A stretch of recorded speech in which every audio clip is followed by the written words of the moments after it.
ऋग्वेद के तीसरे मंडल के 61 सूक्त का दूसरा मंत्र है, जिसके ऋषि विश्वामित्र है, देवता उषस यानी उषा देवी है, छंद त्रिष्टुप है और कुल मंत्र 7 है। मंत्र इस प्रकार है: उषो देव मर्त्या विबाही चंद्ररता शृणुता ईरयंती आत्वा वहन्तु सुयमासु अश्वा हिरण्यवर्णा पृथुपाजसये। शब्दार्थ: उषा, हे उषा देवी, देव मर्त्या, आप देवी है, अमरत्व और दिव्यता से युक्त है। विबाही, आप प्रकाशित होती है या आप प्रकाशमान होइए, वैभव और तेज फैलाइए। चंद्ररता, सुंदर रथ वाली। श्रृणुता, प्रिय, शुभ और सत्य वचन वाली। ईरयंती, प्रेरित करने वाली। आ, यह हमारे पास। त्वा, आपको। वहन्तु, ले आए, पहुँचाए। स्वमासो अश्वा, सुव्यवस्थित गति वाले घोड़े। हिरण्यवर्णा, स्वर्णवर्ण सुनहरे आभा वाले। पृथुपाजस, व्यापक बल वाले, शक्तिशाली। ए वे। अनुवाद: हे उषा देवी, आप अपने दिव्य अमर स्वरूप को प्रकाशित करके अंधकार को दूर करते हुए संसार को अपने दिव्य स्वर्णमय कांति से आह्लादित करें। आप चंद्र के समान कांति वाले सुंदर रथ पर आरूढ़ होकर सत्य प्रिय शुभ वचनों से सभी को प्रेरित करती है तथा आगे बढ़ती है। आपको आपके सुव्यवस्थित स्वर्णवर्ण और विशाल बल युक्त घोड़े यहाँ यज्ञ स्थल पर ले आए। स्पष्टीकरण: ब्रह्म मुहूर्त रात्रि का चौथा प्रहर होता है। यह उषा काल अर्थात सूर्योदय के पहले का समय है। उषा काल को यहाँ पर अमर्त्य कहा गया है, यानी उषा काल में जागने वाला व्यक्ति दीर्घ जीवन को प्राप्त करता है। उषा काल का समय यह अमरत्व प्राप्त करने का समय है। भौतिक दृष्टि से भी उषा काल में उठना स्वास्थ्य वर्धक होता है और आध्यात्मिक दृष्टि से देखे तो यह अपने आत्म स्वरूप में स्थित होने के लिए आध्यात्मिक साधना करने के लिए अमृत तुल्य समय है। अपने आत्म स्वरूप में स्थित होना ही वास्तविक अमरत्व है। आत्मा न जन्म लेता है न मरता है, वह अपरिवर्तनशील है और भगवान का अंश होने के नाते वह भगवत स्वरूप दिव्य सच्चित आनंदमय है। सत यानी शाश्वत, चित्त यानी ज्ञानमय और आनंद यानी सभी प्रकार के विकारों से मुक्त चैतन्य स्वरूप है। अपने यह आत्म स्थिति का बोध होना या उसे जागृत करना ही आत्म स्वरूप में स्थित होना है। दूसरी ओर हमारा भौतिक शरीर असत यानी अशाश्वत, क्षणिक, अचित यानी अज्ञानमय है, निरानंद यानी विविध विकारों से घिरा अचेतन है। वास्तविक शरीर यह मृत प्राय होता है, वह केवल आत्मा की उपस्थिति से ही कार्यशील होता है। अगर आत्मा निकल जाए तो शरीर की अपनी कोई चेतना नहीं होती, वह निष्क्रिय हो जाता है।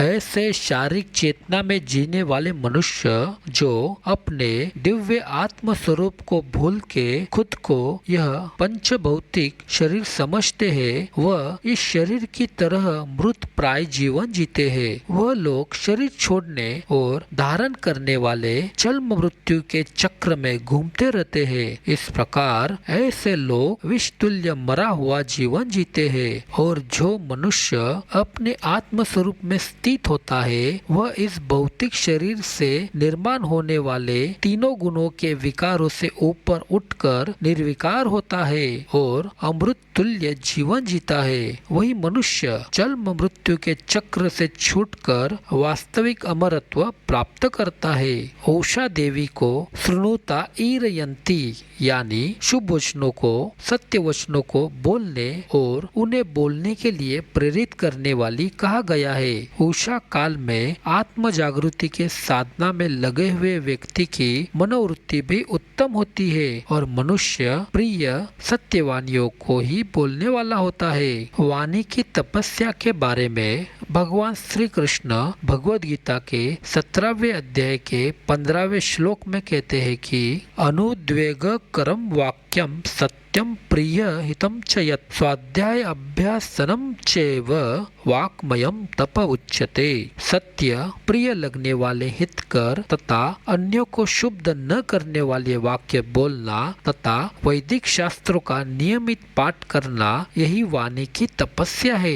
यह सारा भौतिक संसार असत, अशाश्वत और जन्म मृत्यु, अच्छा बुरा, लाभ हानि, ये सारे समस्त दैत्य भाव से भरा हुआ है। इस असत, अशाश्वत और दैत्य भाव से भरे हुए संसार के वस्तुओं के बारे में की गई चर्चा न पूर्णतया सत्य है, न प्रिय है, न किसी के वास्तविक हित की है। इस असत संसार की दैत्य भाव से सुनी हुई हर बात से हमेशा हृदय में शुद्धता ही निर्माण होती है। इस प्रकार दो प्रकार से हृदय में शुद्धता निर्माण होती है। कोई सुख की बात सुनकर सुख रूपी शुद्धता निर्माण होती है और कोई दुख की बात सुनकर दुख रूपी शुद्धता निर्माण होती है। जो प्रभु परम सत्य है, सबके परम हितैषी है और सबको परम आनंद देने वाले हैं, अभय प्रदान करने वाले हैं, ऐसे प्रभु के मधुर रूप, गुण, लीला,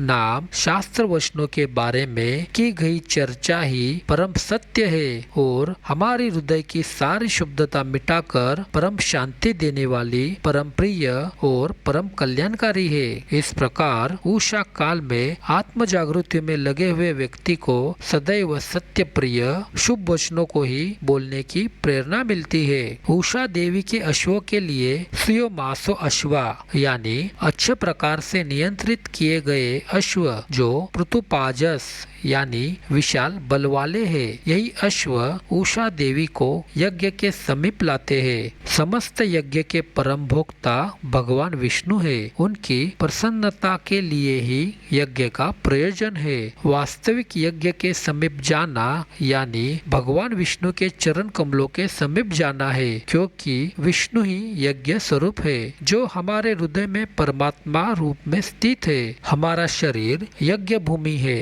यानी कार्य क्षेत्र है। शरीर का आत्मा यज्ञ करता यानी कार्य को करने वाला है। हमारे कर्म क्षेत्र का यानी शरीर निर्माण करने वाले 24 तत्वों में पंच महाभूत यानी 5 महातत्व पृथ्वी, जल, अग्नि, वायु और आकाश, 5 तन्मात्राएं यानी 5 इंद्रिय विषय रस, स्पर्श, गंध, रूप और शब्द, 5 कर्मेंद्रिया यानी वाक, हस्त, पाव, लिंग, गुदा, 5 ज्ञानेंद्रिया यानी कान, नेत्र, जिह्वा, त्वचा और नासिका, मन, बुद्धि, अहंकार और प्रकृति यानी प्राकृत शक्ति के मूल तत्व, जिसमें प्रकृति के अव्यक्त गुणों को प्रदान कहा गया है, सम्मिलित है। इच्छा और घृणा, सुख और दुख, शरीर, चेतना और कार्य करने की इच्छा शक्ति, ये सब कार्य क्षेत्र में सम्मिलित है तथा इसके विकार है। हमारे इस शरीर के रथ को बुद्धि रूपी सारथी मन रूपी लगाम द्वारा बलवान इंद्रिय रूपी घोड़े द्वारा चलाता है। अगर हम मन के अधीन होकर अपने बुद्धि का विवेक खोकर इंद्रिय विषयों में आसक्त होकर उनके भोगों में लग गए तो हम अपने इंद्रिय रूपी अश्वों से कभी भी यज्ञ रूपी भगवान विष्णु जो सारे चर अचर वस्तुओं में और हमारे हृदय में परमात्मा स्वरूप है उनके पास नहीं पहुंच पाएंगे। हम अपना रास्ता भटक कर अधोगति को प्राप्त होके इस संसार में जन्म मृत्यु के चक्र में भटकते रह जाएंगे। इसलिए हमें दृढ़ निश्चय से मन को भगवान का चिंतन करने में और इंद्रियों को भगवत प्राप्ति के लिए कार्य करने में लगा देना चाहिए, तो ही हमारे बलवान इंद्रिय रूपी अश्व हमें उषा देवी की अश्वों के तरह यज्ञ के समीप ले जाएंगे। जिस प्रकार उषा देवी का अपने विशाल बलयुक्त घोड़ों को नियंत्रित करके अपने रथ को यज्ञ में ले आना ही यज्ञ की सार्थकता है, उसी प्रकार ही हम अपने इंद्रिय रूपी बलवान घोड़ों को नियंत्रित करके प्रभु के समीप जाए, इसी में ही हमारे जीवन की सार्थकता है।